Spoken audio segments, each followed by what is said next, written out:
Okay, ladies and gentlemen, we are back after the break. I really hope you got energized. I'll probably be using a lot of puns on energy today. We still have a few more people outside, so let's give it maybe a few more seconds for everyone to come in and sit in. And this section, the second section of the day, will be focusing on the energy transition and the socio-economic impacts of the energy transition. We have said many times that no one should be left behind. This is something which is even more so important for energy. And we will start with two TED-style presentations, and then we will move on to the next panel discussion of today. So without any further ado, I will ask Ondráš Přibyla from Fakta o Klimatu, the founder and CEO, to come to the stage and take it away. Thank you very much. Thank you very much. Good morning. Thank you for inviting me. Thanks for the keynote speeches this morning. I enjoyed them very much. I will be talking about decarbonizing electricity. And I would like also to shine some light on the complexity and the ways we are reducing complexity of this transformation. And I mean, this matters. We can't talk in full complexity about, say, Green Deal. I don't think there is one single person who understands the full details of the Green Deal. So we need to reduce complexity in order to have a meaningful conversation. But it has a cost, and sometimes we are losing details or we are simplifying too much. And basically my proposition is that it's not enough to imagine the transition, decarbonizing electricity, as a colorful picture of a wind turbine in fields or a colorful pie chart. We need to do better. We need to have a clearer image of what's ahead of us. So, who of you, when you are talking about transformation, who of you has ever used a metaphor of a journey for the transformation? Okay, so some of you still don't talk about transformation. I don't think there are many other metaphors to use. So we are often speaking that we need to go from here to there. We need to get to net zero, as if net zero was a destination. Well, the story is good because we are the protagonist. We are acting. But the story has some flaws, and one of them is definitely that decarbonized electricity is not a single point. It's rather a range. One part of the range is 100% renewables. The other part is 100% nuclear. And we not only need to decarbonize, but we also need to have a conversation with the policymakers, with the customers, with the producers. Where exactly on this range do we want to get? Well, if we play with this picture a little bit, we can turn it into a useful map. And maps are useful for conversations. Have you ever tried to plan a journey without a map? So maps are sometimes useful. Playing with this picture means that we can add lines denoting how much fossil fuels we are using to produce electricity. And we need to adjust the range. Actually, mathematically speaking, the range of all the energy mixes of nuclear, renewables, and fossil fuels is a triangle. So the top point of the triangle is 100% fossil fuels. In the middle is 1/3 of fossil fuels, 1/3 of nuclears, and 1/3 of renewables. We have a map. Where exactly is Czech Republic on this map? And it's exactly here. Czech Republic is using 50% of electricity produced from fossil fuels, 37% from nuclear, and 12% we are producing from renewables. Most of them is biomass. Where are the other countries?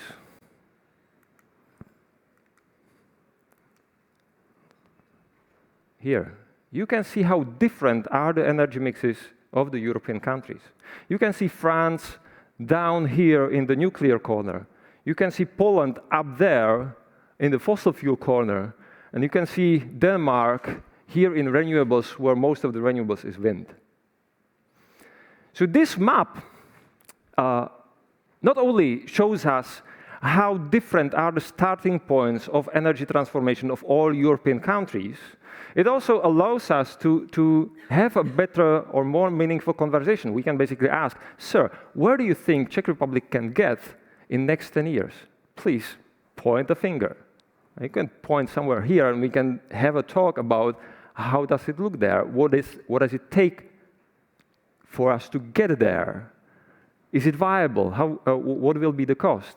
Basically, maps are simplifying the conversation about navigating the terrain.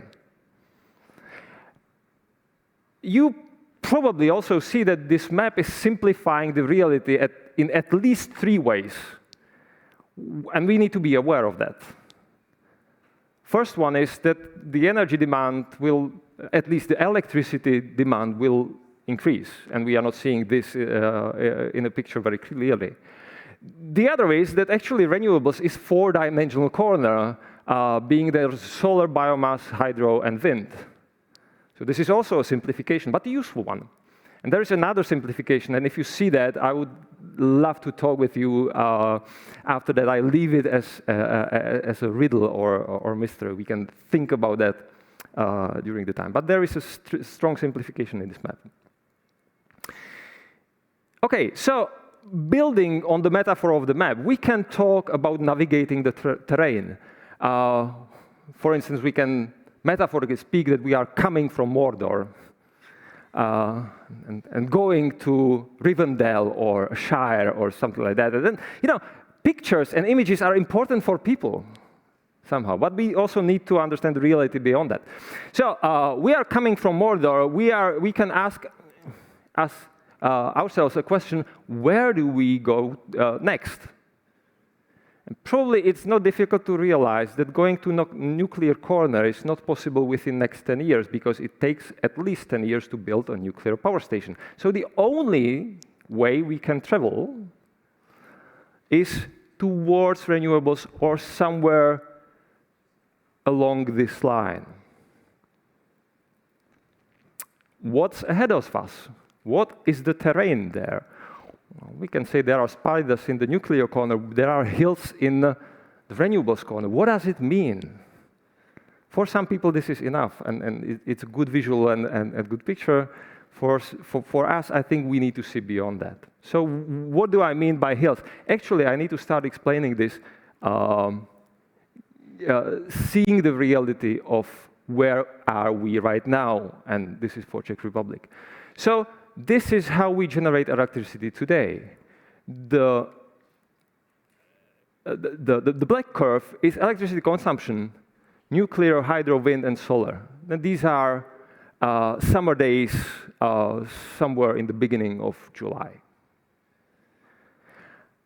And this is price of electricity today, basically jumping somewhere between 100 euros per megawatt hour and 150 euros per megawatt hour. I'm simplifying the picture and reducing the complexity deliberately. One of the things I'm not showing is the fossil fuels, and these are here. It would basically be too much of visual complexity to show it at one picture. The other way I am simplifying the reality is that I am choosing 3 representative days of summer and not a full year, because full year would be too much for us to grasp. So this is how electricity generation today looks like. Remember, I draw hills that are ahead of us. So what kind of hills are there? Well, it pretty looks like hills. If we increase solar production something like 6 times, which is actually in the pipeline in Czech Republic, we will have, and that could be in 2030, we will have electricity production that looks like this. We will have, during the summer, regularly surplus of electricity, and this will basically lead to different price pattern, and the price will be decreasing regularly to something close to 0 or perhaps to negative prices. So this is what's ahead of us in terms of hills in price, or in terms of different production from fossil fuels, because you see, the fossil fuels will be not baseload anymore.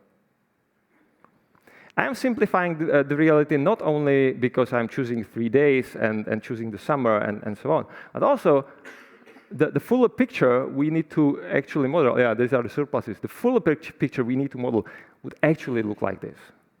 We need to include, in the modeling, we need to include imports, exports, batteries, pumped hydro, probably hydrogen, and more. And this is, again, we need to reduce the complexity in order to be able to show the patterns, but we need to also see beyond and see what all these factors do with the story or with the details we need to tackle. This is the reality of full year. I told you if I show you this is too overwhelming, and we are not made as a human beings to grasp the all complexity of a full year of electricity production. We need to get some statistics. So basically, what we are trying to do in our organization, Facts on Climate, we produce pictures, as you see. This is our job. We are trying to simplify matters so that people can understand. And we are also trying to model the electricity transition, basically using mathematical modeling with all these inputs, and trying to produce not only the optimized dispatch that I showed you, but also to produce some statistics over it and to kind of get some understanding and be able to tell stories or make pictures. These are the pictures we can produce. The thing is, how much time do we need to understand what's in there? Basically, I'm showing you the transition from the flat land of today's electricity production to the hilly terrain of increased solar or increased wind. Some of you might understand. If you want to understand, we can talk about it in details. This takes time. This is the complexity that is necessary to explore, but impossible to give in 5 minutes talk. We can try to see the answer to such questions like, what's the average selling price of the electricity of future?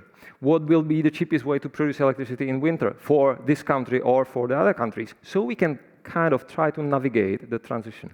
We can also ask a different question. Will the storage business kick in before the renewables business cannibalizes itself? That's quite intriguing question, and it might turn out that the answer might be not. And the dependence is there, and the complexity is not actually so much in the technical side of the modeling. We can do the math. This is the easy part. And I think, and this is my last point, that the really hard part is actually hidden in this part of the story. It seems that the math is easy, the real complexity is in we, in the different interests of different stakeholders that need to get together and that need to somehow create a coherent we. And this is what we are exploring here on the conference, and I'm looking forward to all the discussions during the breaks and all the panel discussions that probably might touch also on this complexity of creating a coherent we. Thank you for your attention.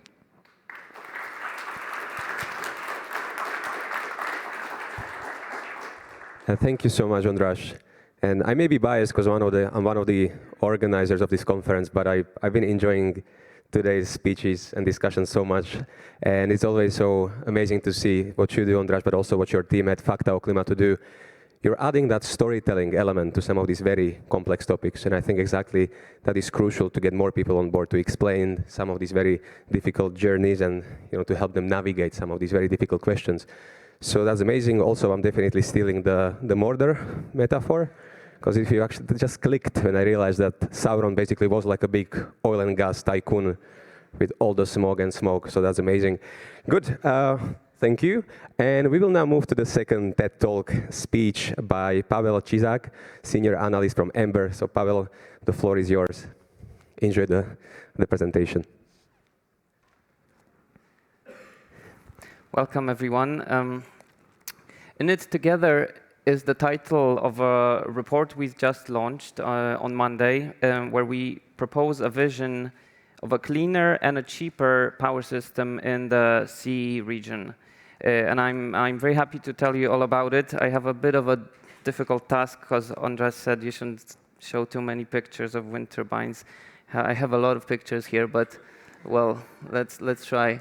Let me just introduce Ember very briefly. We are a global think tank. We aim to shift the world from fossil fuels to clean electricity. And originally we came from London, but we're now all over the world and quite proud to be generating impact all across the globe, Southeast Asia, Australia, South Korea, all over Europe. So we're spreading quite quickly. But today, let me focus on Europe, on the European Union, and of course, more specifically on Central and Eastern Europe. And let me answer 3 questions for you. The first one, where are we now?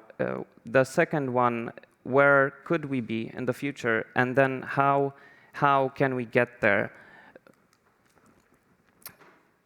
And the presentation is quite positive for a Polish person, so I hope maybe it's a British influence. Anyways, so Europe is already heading towards clean power system and not that far away. We only had 1% of electricity from wind and solar just 20 years ago. Now it's almost a quarter of the electricity the EU generates.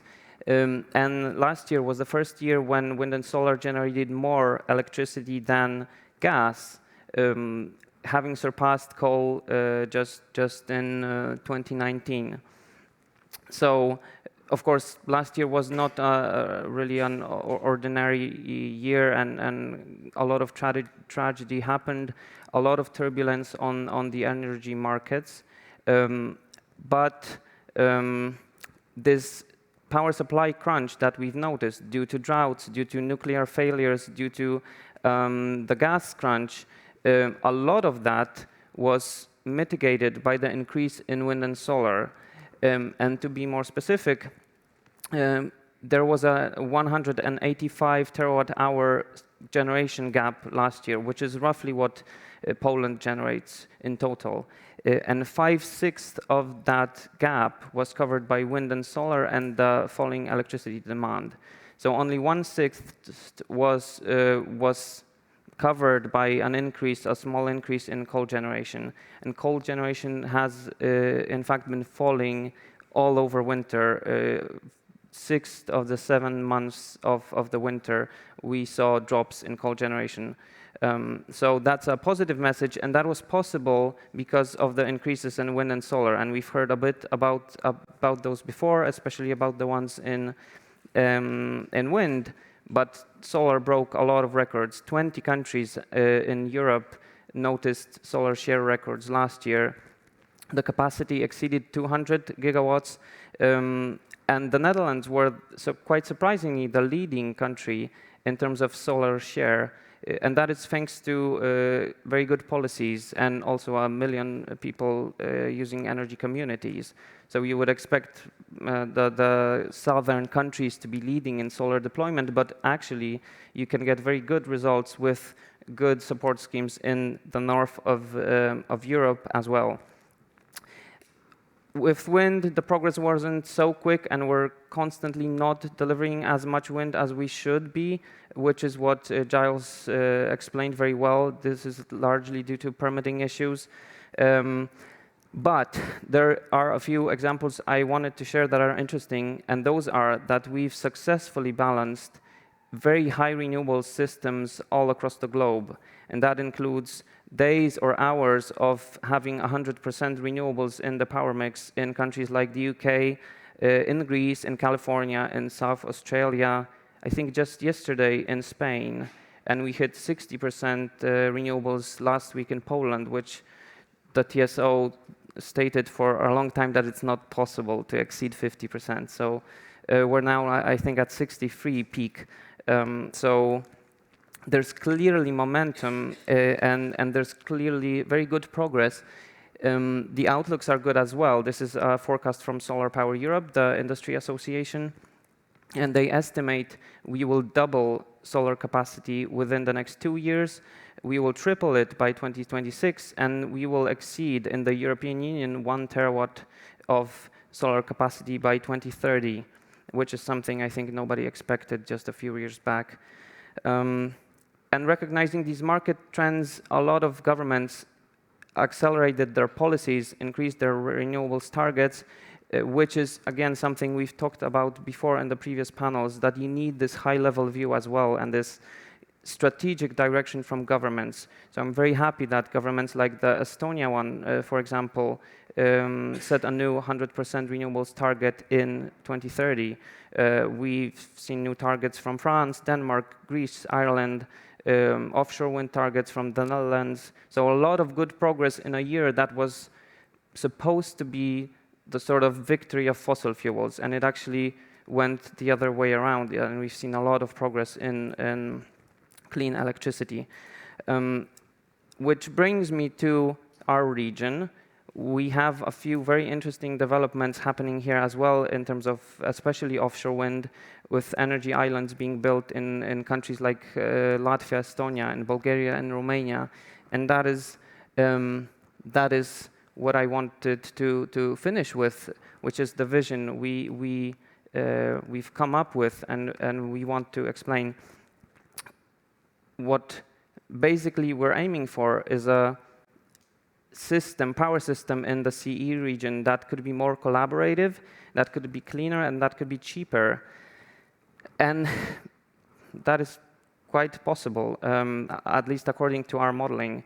We have a lot of potential in the region, for example, offshore wind potential in the Baltic and Black Seas, and by building the offshore wind in those regions and pushing the electricity to the middle of the continent, we can actually very strongly increase the adoption of renewables all over the place. Of course, it requires collaboration. So, for example, hosting co-hosting tenders like Finland and Luxembourg already do. So countries co-investing, taking part in joint renewables auctions. There's a lot of ways to do this and to co-finance this, because, for example, Latvia or Estonia can build more offshore wind than they actually need. So maybe a country like Czechia could partner up with them, assuming Poland cooperates and builds the grids. But it is technically quite possible, quite doable. And our estimates show that the CE region could deliver 200 gigawatts of wind and solar by the end of the decade. This would also mean that we could jump from 25% of renewables share now to 63% by the end of the decade, which is almost the EU average target for that year. And then maybe most importantly, this brings a lot of benefits to the CEE region itself, not only to Brussels and to the EU, but to these countries specifically. The main one may be this would lower the wholesale power prices in the region by 29%, so almost a third, compared to a scenario that's based on current ambition. This would also mean that the region would have a huge energy surplus and would shift from importing electricity to being exporters.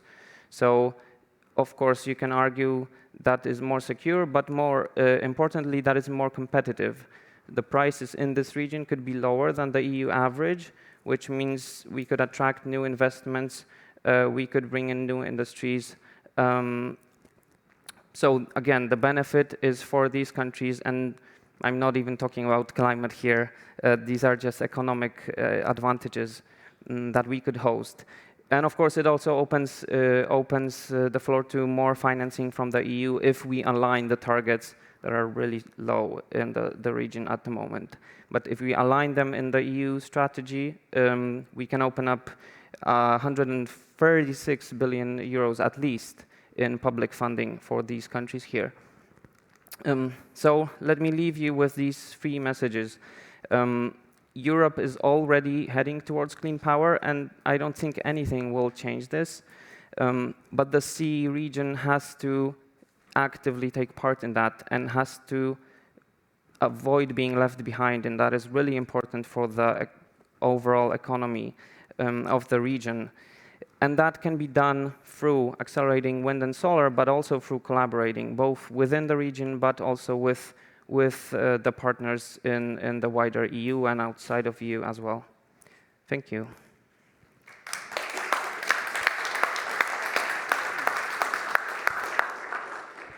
Thank you so much, Pawel, for the presentation packed with information as well. One thing I'm noticing today, by the way, and hopefully you would agree too, is that I'm noticing two things.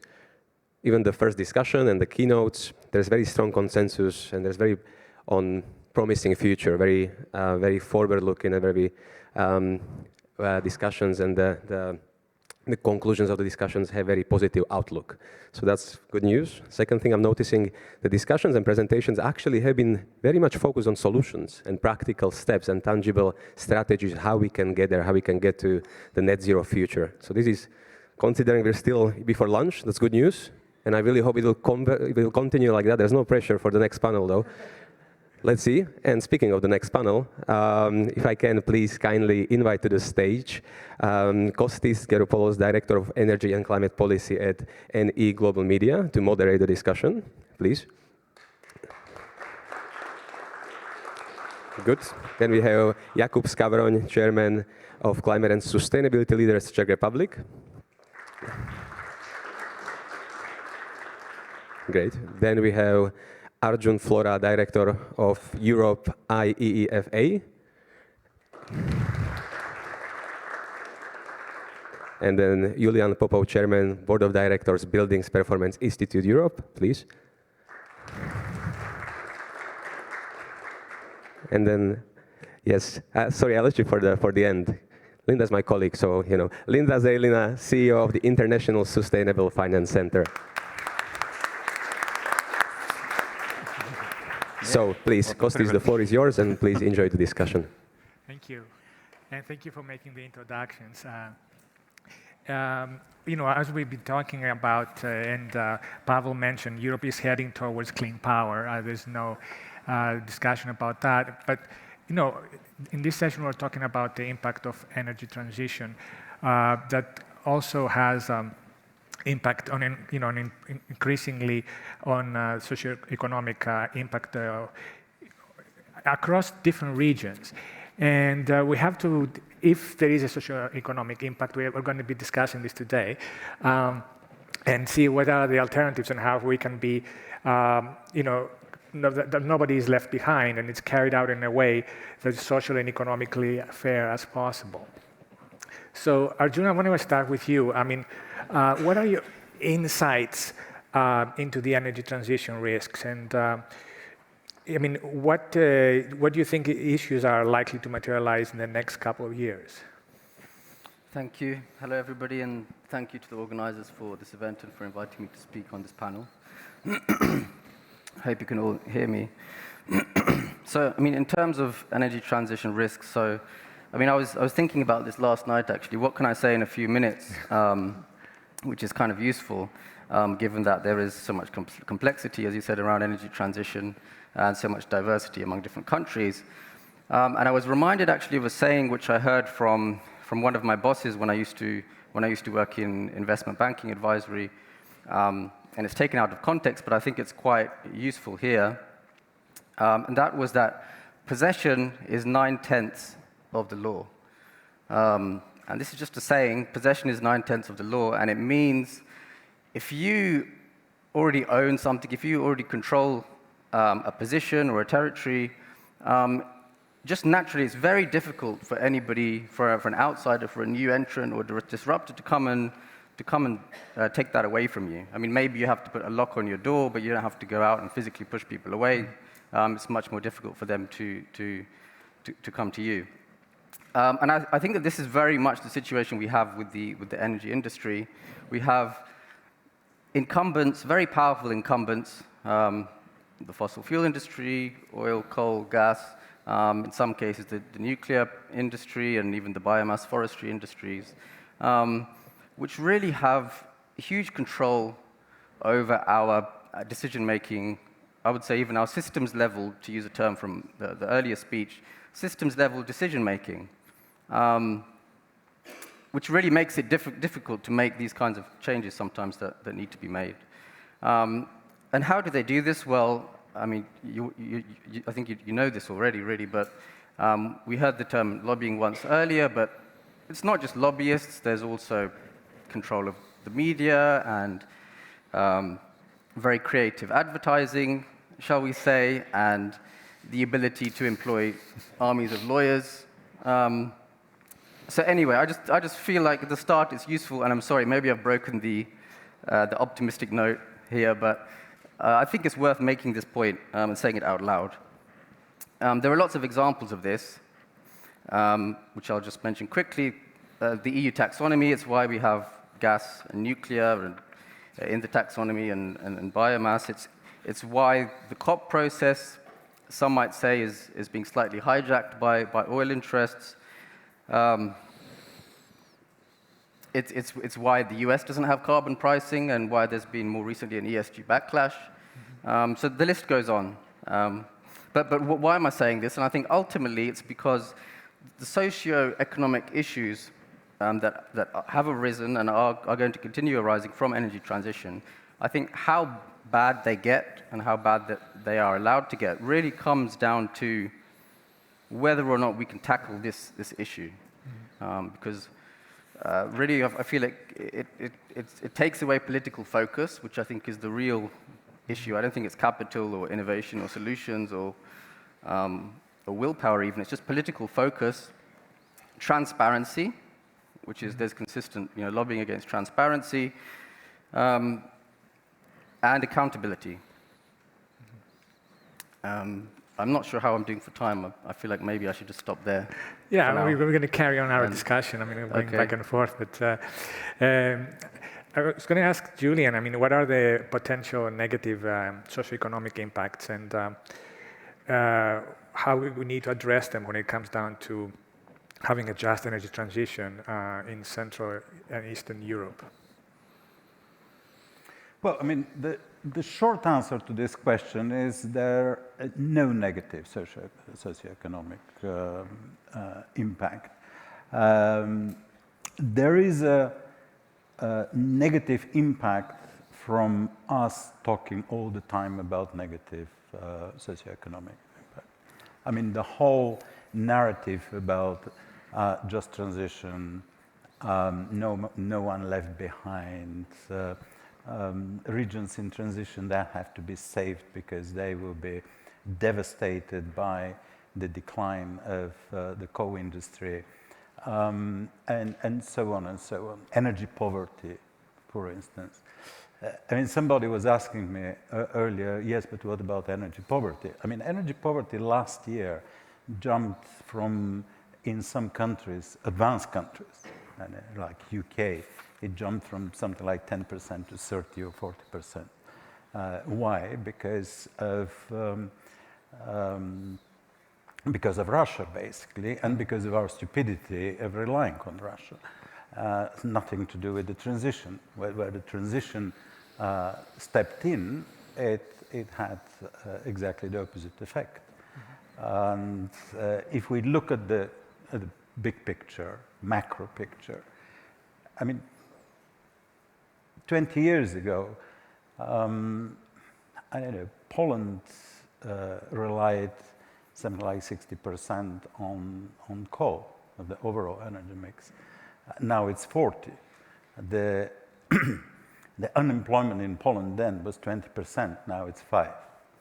The Czech Republic, unemployment was 8-9% 20 years ago. Now it's, it's a disaster in terms of we can't find people to work. 3.6% unemployment is not unemployment. It's more than full employment.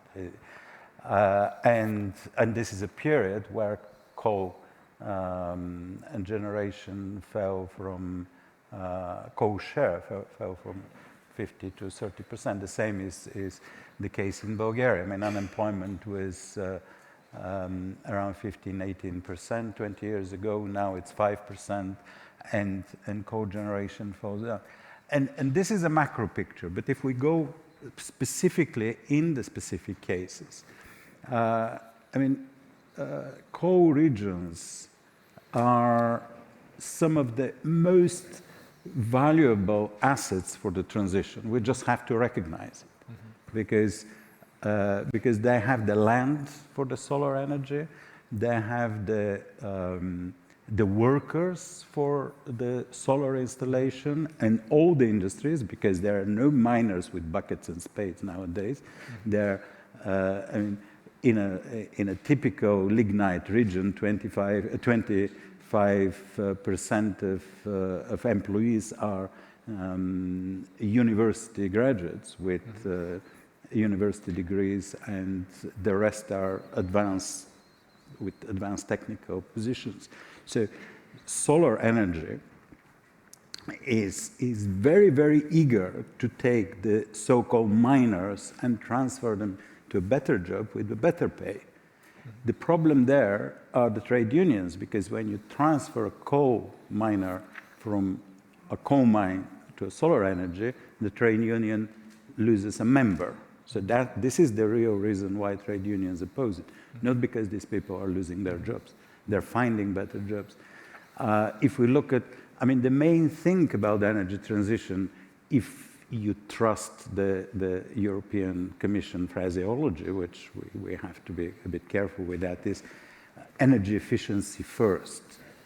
I mean, where is the negative impact of having a better insulated home with lower energy bill and better comfort and so on?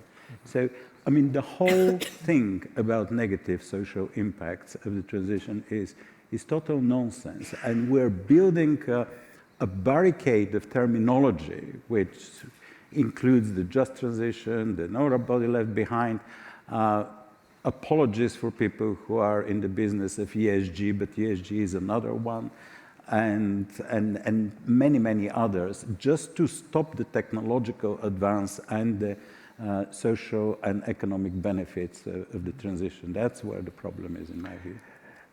Linda, I want to switch over to you. I mean, Julian said that there is no negative socioeconomic impact, but at the same time, he kind of proposed solutions, like, for example, how we convert, coal mines into solar plants, and especially for our energy storage, we know that is important very much.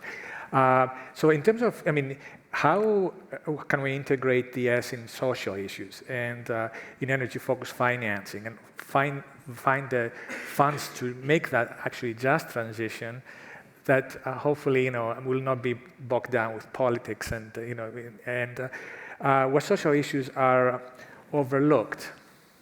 Thank you. I think I do agree with Julian in the sense that we do actually drive a lot of narratives that are counterproductive. So the whole idea of ESG being aggregate confusion, etc., I completely disagree. It's actually very clear, and it can be tidied up.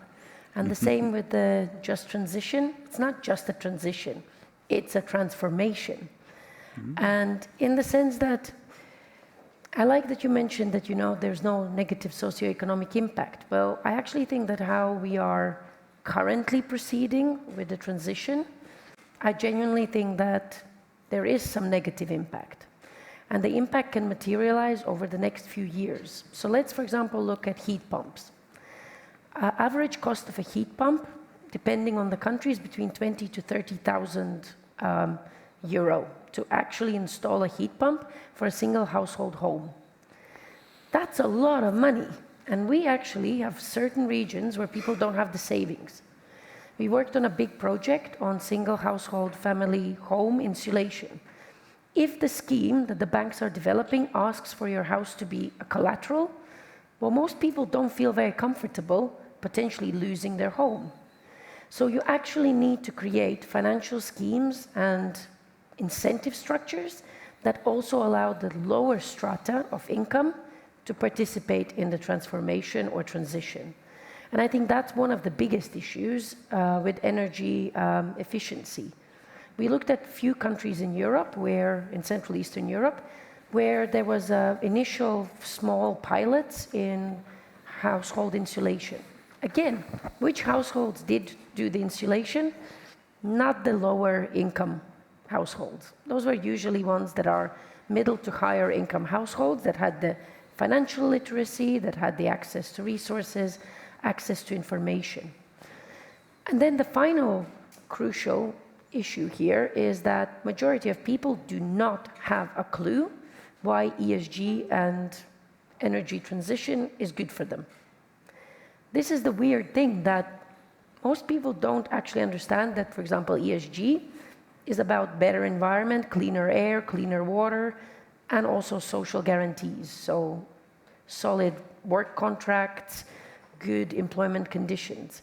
For most people, it's an obscure, theoretical, very far-fetched term. So I think we also need to integrate a lot more educational materials and work with municipalities and getting closer to where these decisions happen. We had a project in Ústí nad Labem where we worked with the SME owners and local authorities trying to explain why just transition funding will be good, how to actually hold your local government accountable. Most SME owners were just fed up. They didn't even want to talk.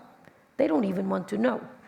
So how do we actually engage the population so that they understand that the money is there, and how to apply pressure on the political authorities to create that political will? That's the kind of crux of the issue, because currently most authorities don't necessarily feel under massive pressure from their constituents that we need the transition. People rely on things going as they are. Potentially there will be some relief from government side, maybe some subsidies if things get too expensive. But most people don't understand that what Hans, with his presentation in the morning, showed is actually we need the energy efficiency. We need to figure out how to become a lot more efficient in energy, in electricity use, etc. And we also need to rethink the infrastructure. And in that sense, a lot of regions suffer from very bad infrastructure, which actually is a real disaster. If you want to go to Brno, railway takes more than 3 hours. It's not even that far. So then you take the car. So there's all these little tweaks in the system, from mobility to heating systems, that I think we need to really address so that we don't have the political polarization, because currently richer households will benefit more and the poorer ones will get angrier unless we fix the pricing. That's a good point, and the risks of energy poverty are there all across regions, and people have to embrace the need that energy transition can be good for them, but at the same time they kind of need the support mechanism to make this as just and not as also very sudden.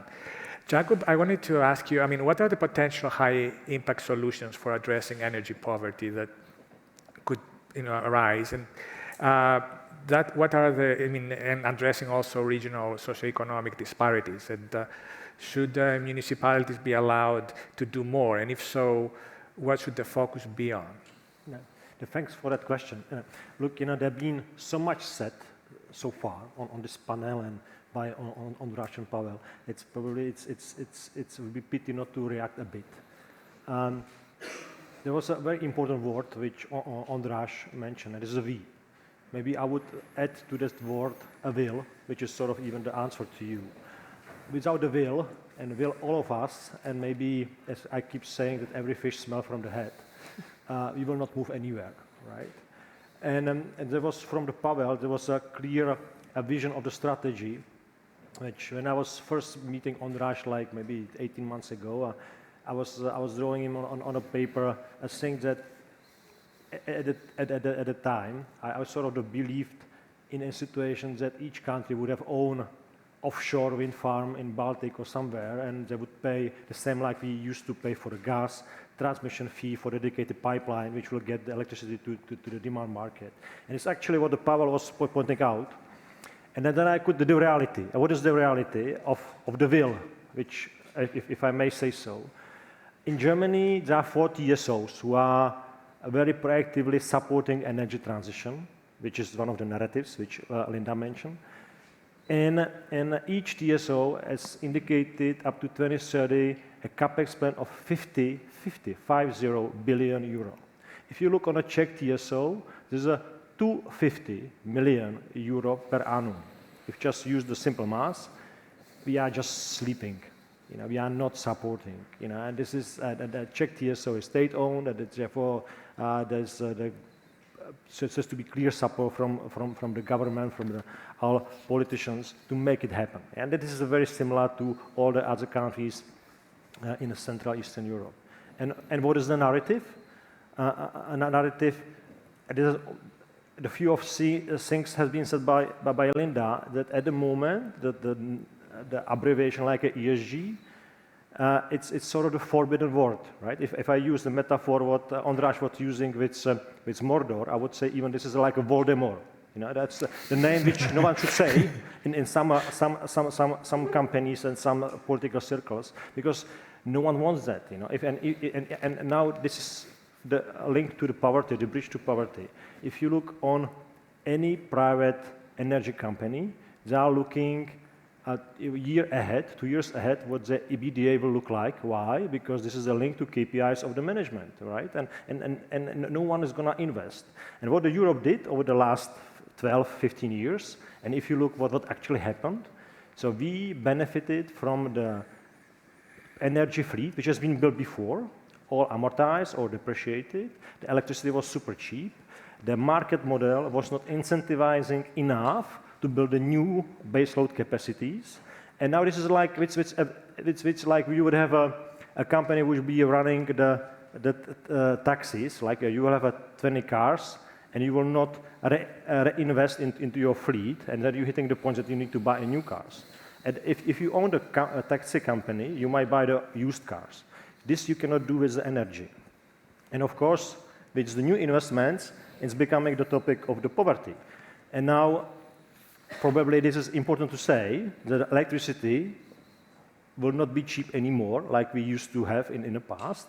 And we need to become reliable, that we need to actually count how we will act towards our equipment at home, how we will act towards our travel arrangements, like Linda mentioned, etc. But the major question is, should be the major backbone energy companies who are generating electricity, or should be the market design? Should be designed in the fact that it would be like a liberalized and free market for the commodity which is must for everyone, which will not provide the long-term incentives for the market. We have in the audience many of banks, and I know there's plenty of the faces, and we'll ask them, if they could now finance the merchant solar. Very difficulty, if they could finance the merchant gas. And which I'm heading to, we need to really think in order to provide enough incentives to support what Ondráš said, that we are heading into the situation, could be the base load be replaced by the solar, and should be there still, and still be enough incentive to build this solar, which should replace the coal. That has to be probably a mechanism which would either be fully regulated, which can stay in private hands, but will have a very clear and unified incentives. Then we might skip the subsidies, which are always tricky. Who can get the subsidies? It's an administration topic. Who is eligible, who is not eligible. Always the subsidies have even the longer path to deployment. Or should we leave the energy market like it's now designed? We have the closing power plant who is defining the power price, creating lots of volatility and instability, will not create enough incentives to invest into new big projects. And of course, if you will not understand that one, that okay, let's not have the key energy topics like a double-digit ROR investment vehicles or instruments and have a single digit, but make it more like a certain, more like an infra kind of investment, then maybe we would simplify the entire energy setup to allow us the entire energy transition, and would even simplify all the narratives regarding the energy poverty.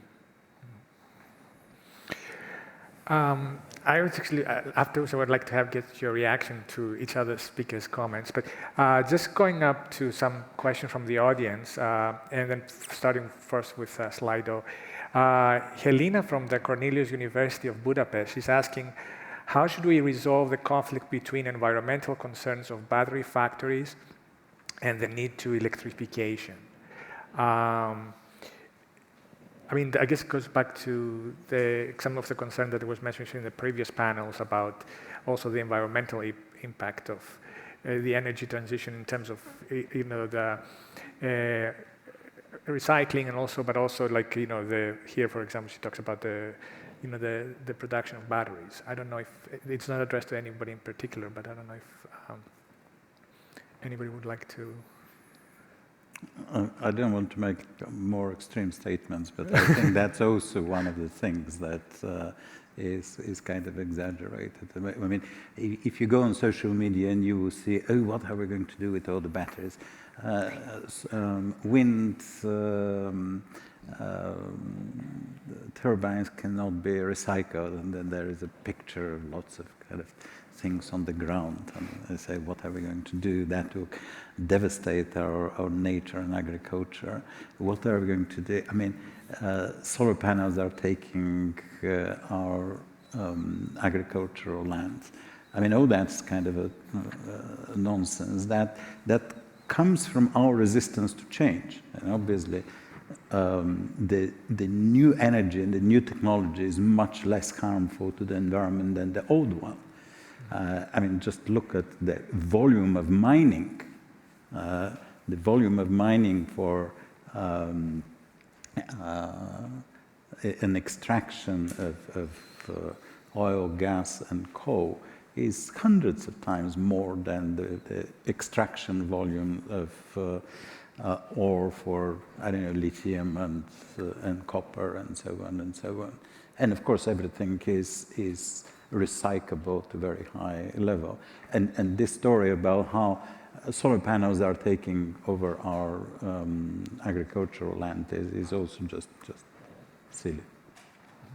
Yeah, this is 100% correct. You know, we are trying to find the arguments why we should do it, or to blame the upcoming technology.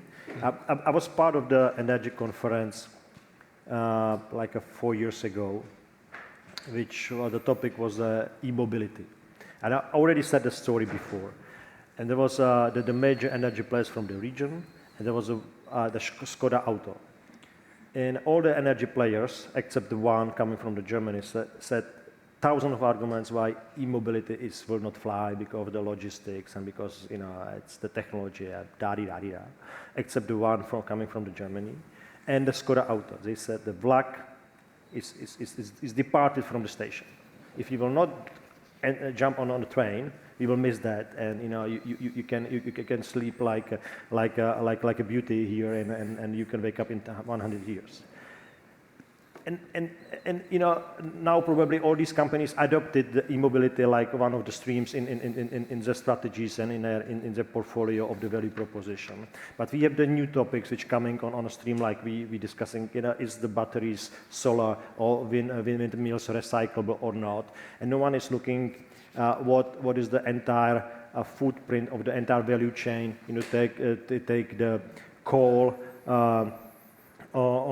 on board, etc., etc. I think what is given, that there is energy transition and there is a goal 250, right? We need to get the right path towards it. We need to explain that this is not, that even the Rome wasn't built in a day, but this is important, yeah, that this is the statement. We will not make it happen, you know, until today is 17th, until 18th of May 2023, right? But we need to define the path, like Ondráš was picturing here, and we need to show the direction. You know, and this is a given. And I think that one of the reasons why the direction is missing is if you actually look at the national strategies in these countries, there hasn't been a very strong doubling down by government saying we are going green, or for example, green is good. There's none of that. There's a bit of tweaking here. I'm Latvian in the Baltics. We're going to build Rail Baltica, and that's the only strategic big project, and that's it. Major transition plans, or how we're going to have an entire strategy of how to finance this, we're only starting to look at it now, and it's 2023, right? So we don't have much time. So I think it's also the lack of the authorities standing behind it and signaling to the market saying, no, this is what we need. We need to figure out how to get there, but the direction of travel is clear. And from private investor side, if the direction is not clear, you might change your course of direction during the next elections or electoral cycle. Next minister will come and want something else. Of course, then that does hamper a bit of the investment need. So I think that needs to also change a bit more, and we need more champions who stand behind the direction and say, this is actually a good idea. Of course, we need to figure out the detail, and the devil will be in the detail, but we do need that kind of big picture thinking of how do we see the transformation of the economy and where do we start. Look, this is very true, and we need to avoid to have the black or white discussion. There's many layers of the gray, and as I said, the Rome wasn't built in a day.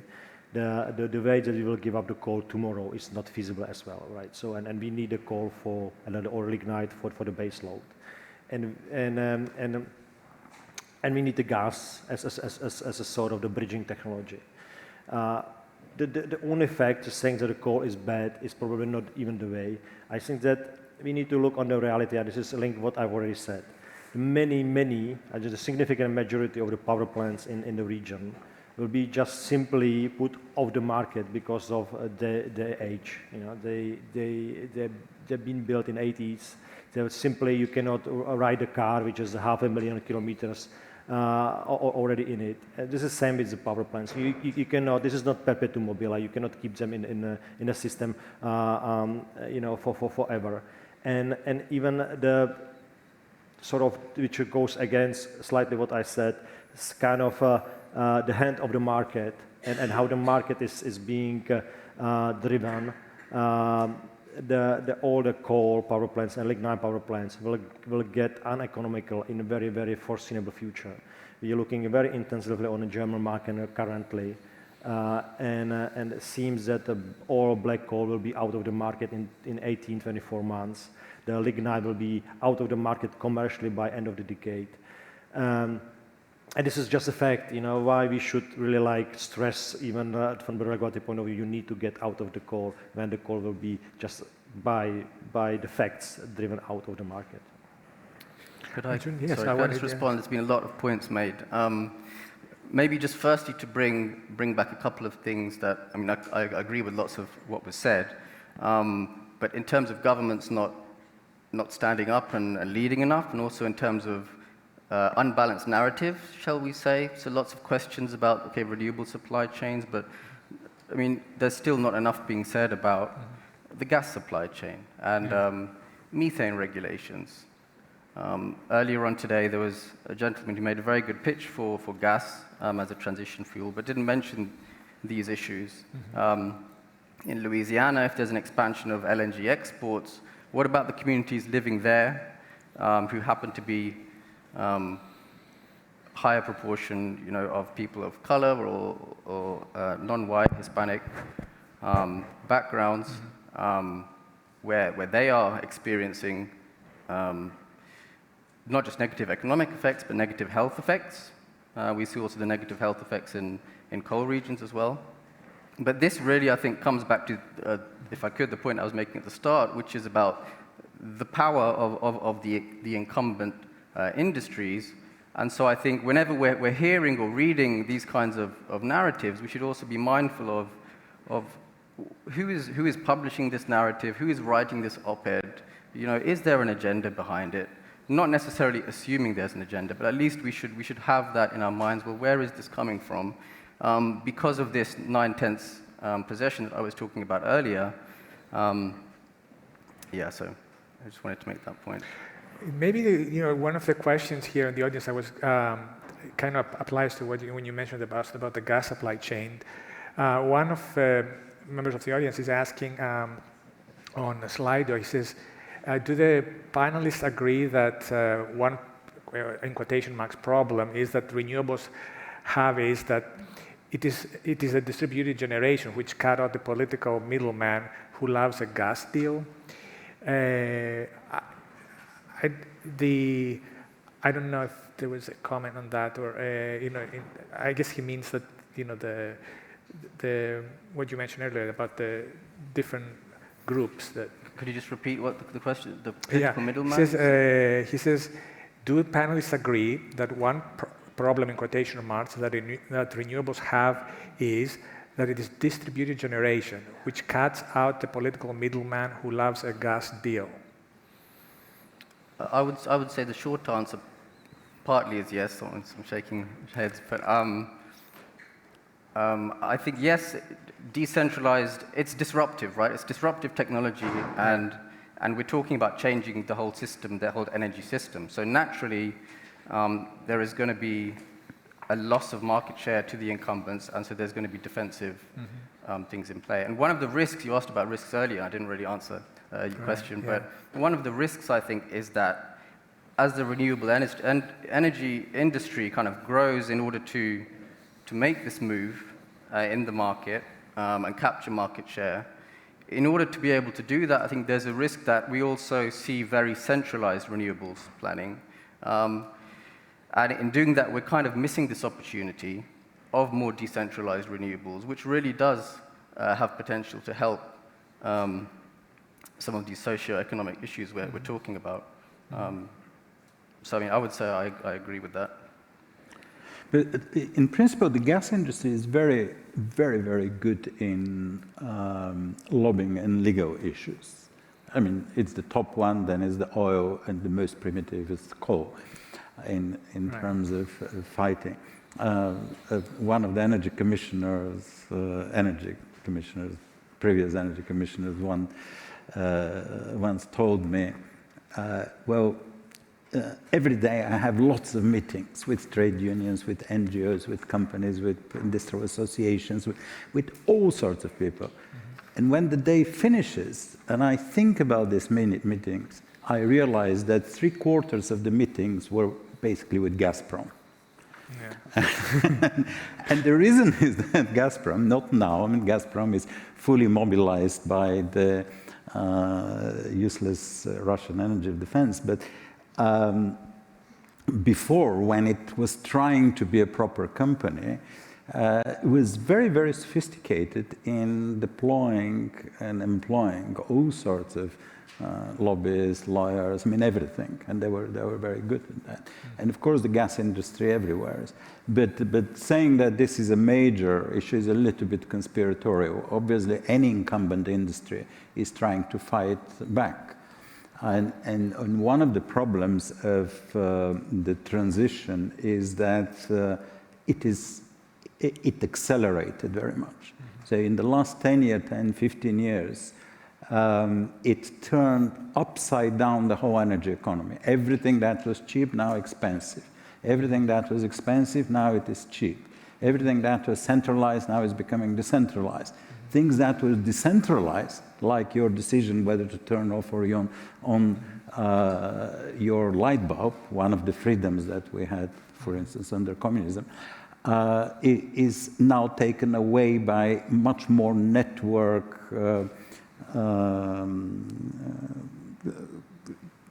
kind of systems that can control all that.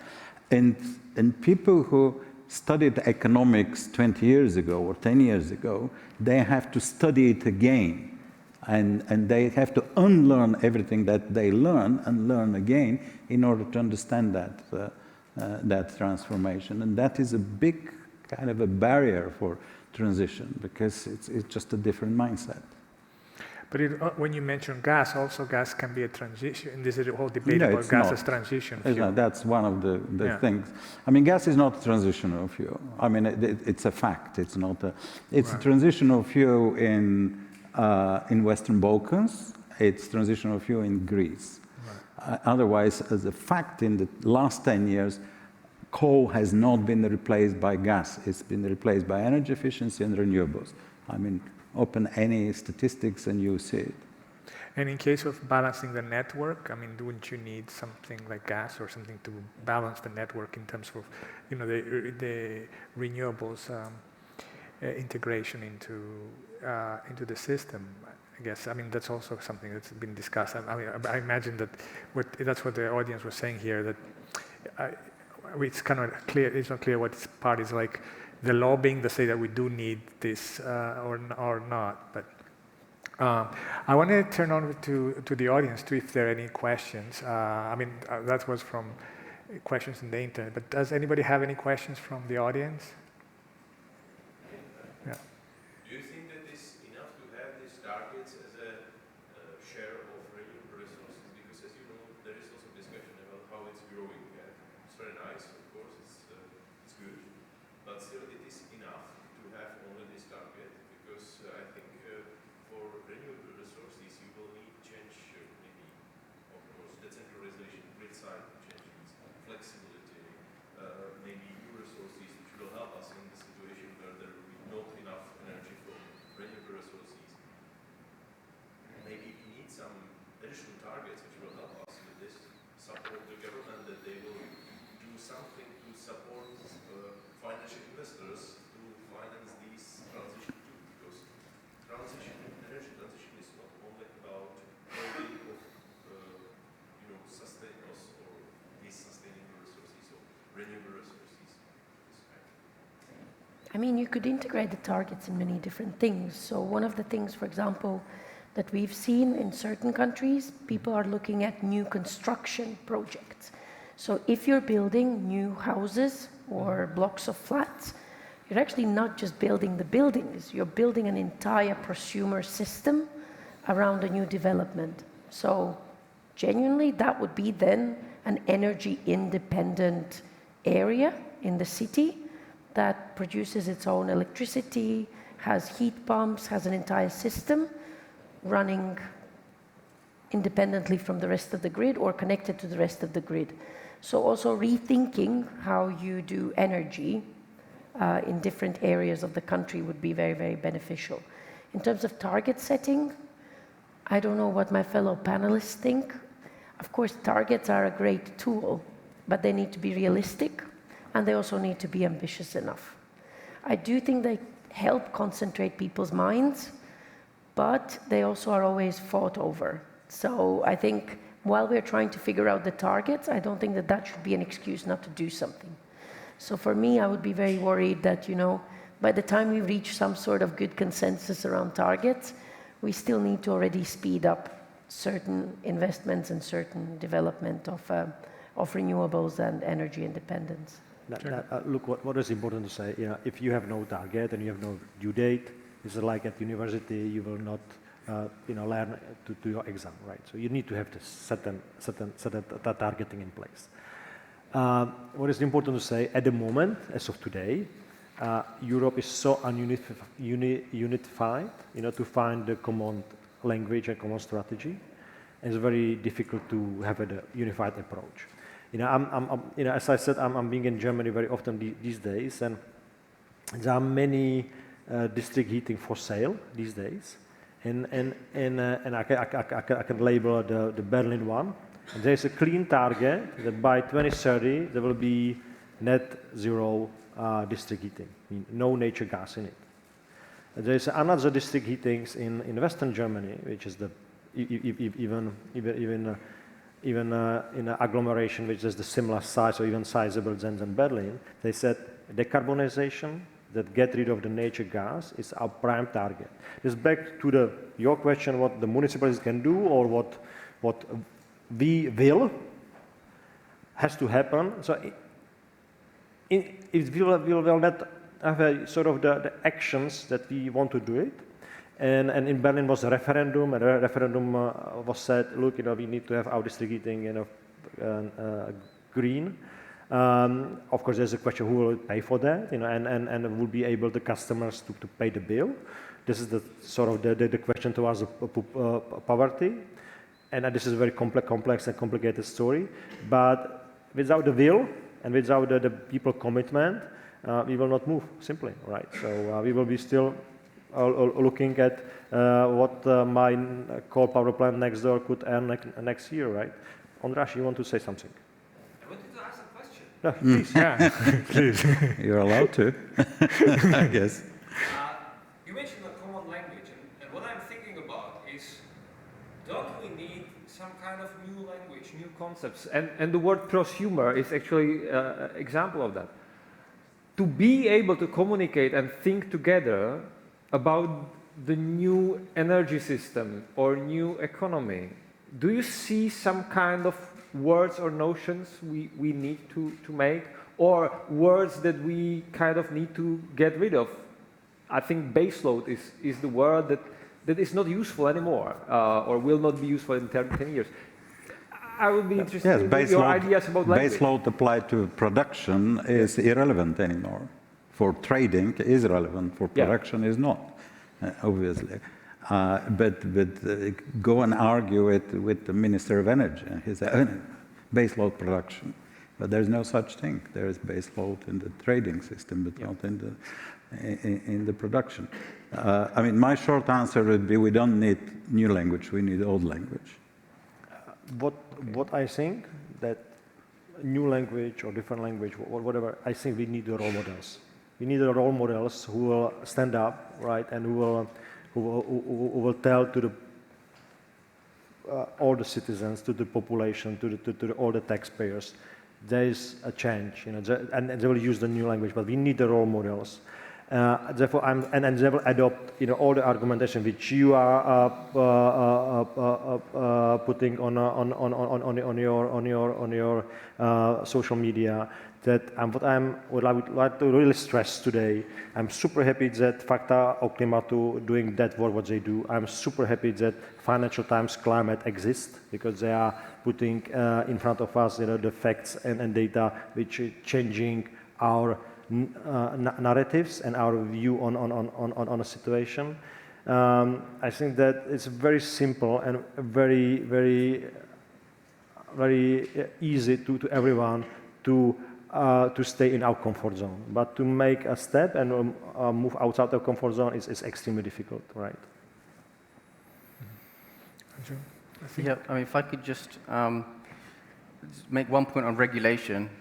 Yes, I think going back to the previous question as well, targets are important, but you mentioned TSOs earlier, and the system we have at the moment, you have molecules competing against power, and the kind of the gas TSOs are a very strong, unified, powerful club compared to, say, NSOE, and I feel like there definitely could be a greater role for independent regulation of TSOs to get better cooperation across Europe, and also incentivization so that there are remunerative mechanisms in place for these companies to make the investments which are required, to make the grid investments in flexibility. So maybe one more word could be integrated, to have more of an integrated approach. Did that answer the question? I think we will go into the breaks. Yeah. Very well. If I can say something, because I see we have 4 minutes and 7 seconds, so we will not let people out before that. One thing about regulation must become much more responsive and dynamic to technology. Right. Because 15 years ago, because of this transformation of the energy economy and the technology, things were driven very much by political will or lack of political will. Now they're driven by business and by technology. And 15 years ago, governments or government leaders or public leaders were saying, we have to build renewable energy. Then the business was saying that it's very expensive. Doesn't matter, it's expensive. If we don't do it, we are heading to a catastrophe in a few decades. So we have to do something. And the business was saying, no, we can't. Now it's exactly the opposite. The governments are stopping everything with licensing, with all sorts of bureaucracy, with irrelevant strategies, with difficult regulation, and the business is pushing and pushing and pushing and pushing. I mean, to give you an example, in Bulgaria, it's a small country. I mean, not that small, but in terms of population, it's 6.5 million people. The average consumption of electricity is somewhere between 3.5 and 5.5 gigawatt. at the moment 36 gigawatt applications for solar. 36. I mean, the TSO doesn't know what to do with that. I mean, obviously some of them are speculative, but everybody is pushing. Wind energy, they're pushing and pushing and pushing. People want to invest.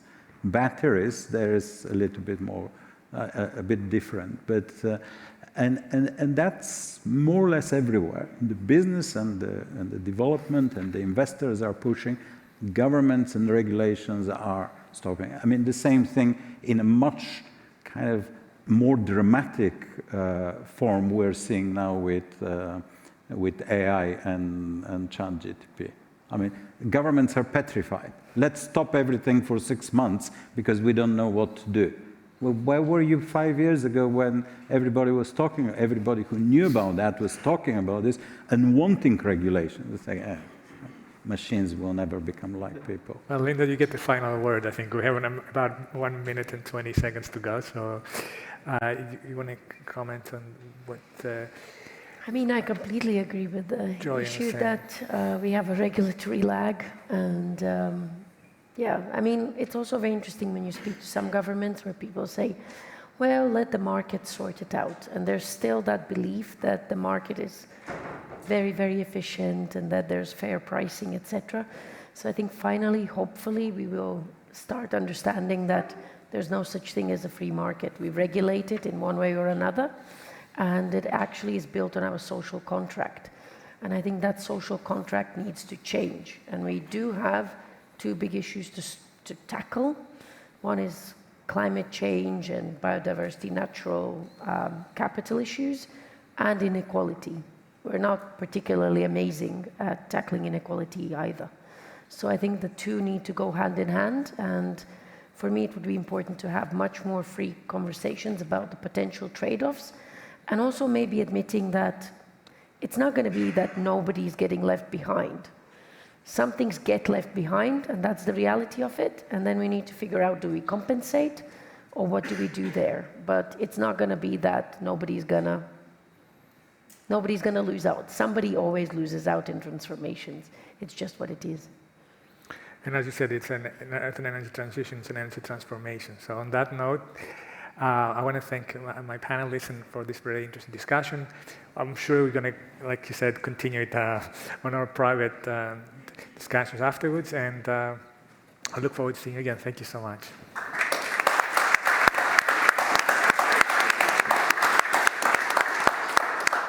And just to echo, hello, hi. Just to echo what you just said, exactly. So we will now be moving to lunch break, and you can definitely are very welcome to continue the discussions with the speakers as well. Thank you so much, Mr. Moderator, for very insightful, really well-led discussions, and thank you all the speakers, Arjun, Linda, Julian, and Jakub, for the discussion. And as I mentioned, so we will now move on to the lunch break for the next hour. So please go get some refreshments, maybe some coffee to get your energy up. Yes, I was going to mention that. And so we can learn even more about energy after lunch. So please enjoy the lunch break.